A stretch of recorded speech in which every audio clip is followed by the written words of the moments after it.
But there are those in our party who believe that, as the presiding officer over the joint session of Congress, that I possess unilateral authority to reject electoral college votes. And I heard this week that President Trump said I had the right to overturn the election. But President Trump is wrong. I had no right to overturn the election. The presidency belongs to the American people and the American people alone. And frankly, there is no idea more un-American than the notion that any one person could choose the American president. Under the Constitution, I had no right to change the outcome of our election. And Kamala Harris will have no right to overturn the election when we beat them in 2024.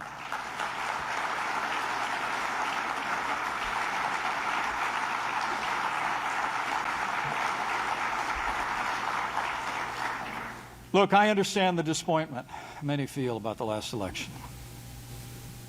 I was on the ballot. But whatever the future holds, I know we did our duty that day. John Quincy Adams reminds us, duty is ours. Results are God's. And the truth is, there's more at stake than our party or political fortunes. Men and women, if we lose faith in the Constitution, we won't just lose elections. We'll lose our country. Well, that was monumental. The former Vice President, Mike Pence, there saying something that we have not heard him say before. President Trump is wrong. I had no right to overturn the election. We have not heard, as you said, Vice President Pence speak, I think, this fulsomely, this strongly about, I mean, we know that he had at one time what he considered a close relationship with President Trump, and he rarely speaks against the president. And to hear him say President Trump is wrong, and it was also interesting, the setting, the Federalist Society, they didn't boo, there was silence, but they are applauding him at other parts where he's talking about his allegiance to the Constitution. Yeah, he certainly got an applause line when he said that Kamala Harris will have no right to overturn the election when we beat them in 2024.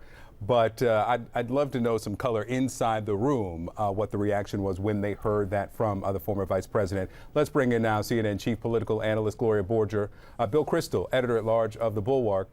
He is the director of Defending Democracy Together, and CNN political commentator Margaret Hoover, host of PBS Firing Line. Gloria, first to you. Now hearing this 13 months after the former president said that he indeed had the right to overturn the election. The significance of hearing this from Mike Pence. Well, it's enormous. This is the first time we've heard the former vice president say directly that his former boss, whom he supported for his entire term, and say the president is wrong. I had no right to do what he wanted me to do, and so I didn't do it. Instead, I adhered to what the Constitution told me to do. And he used Justice Scalia and said, quoted him and said, our elections are run by the states, not by the Congress. And I think it's remarkable. And, the question I have, and of course it was a more receptive audience at the Federalist Society than it might be among some in the Republican base. But I think this is a rift with Donald Trump.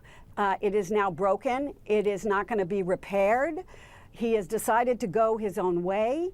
And the question I have really is whether it means he's actually going to run or whether it means he's actually decided not to run and doesn't really have that concern as much about the Republican base. So we'll just have to see how it plays out, but it is remarkable. It is the first time we have really heard the former vice president say anything more than, well, we don't see eye to eye on that day. Bill, he went even further. He said the presidency belongs to the American people and the American people alone. Frankly, there is almost no idea more un-American than the notion that any one person could choose the American president. Bill, what do you think of this moment? As you or Allison, Well, I'm glad Mike Pence said it. I'm withholding. I'm curious to see what he now says. Would he support Donald Trump if Donald Trump is the Republican nominee in 2024? For me, that's the core judgment, the core line that these people have to cross or stop at, depending on how you want to think of it. Liz Cheney has said Donald Trump should not be president again. If you're not willing to say that, you can distance yourself. You can get some, try to lay the groundwork for your own campaign by making clear now that so much more has come out, by making clear that what Trump did was unacceptable. You can try to position yourself as one notch to the more respectable side of Trump. But if you're not willing to say you won't support him in 2024, from my point of view, it's ultimately not that meaningful. Margaret, let me read two more lines here from the former vice president and then get your thoughts. He also said that, I also share the concerns of millions of Americans about irregularities in the elections in several states, but those issues were resolved by our courts and our states. And then he went on to say, the truth is there's more at stake than our party or our political fortunes. If we lose faith in the Constitution, we won't lose just elections, we'll lose our country. Your thoughts on what we heard from Pence? Look, I have believed for some time that Mike Pence was the unsung hero of January 6th, along with the police officers who fought on those front lines. And Mike Pence deserves a lot of recognition for doing exactly what he should have done, upholding the Constitution against enormous winds coming in his direction on that day. But what he just did today is as powerful because he is standing up for the Constitution in a party that has abandoned it. And he is giving hope and light to people who believe that there can be an opposition party to the Democrats that still believes in the Constitution.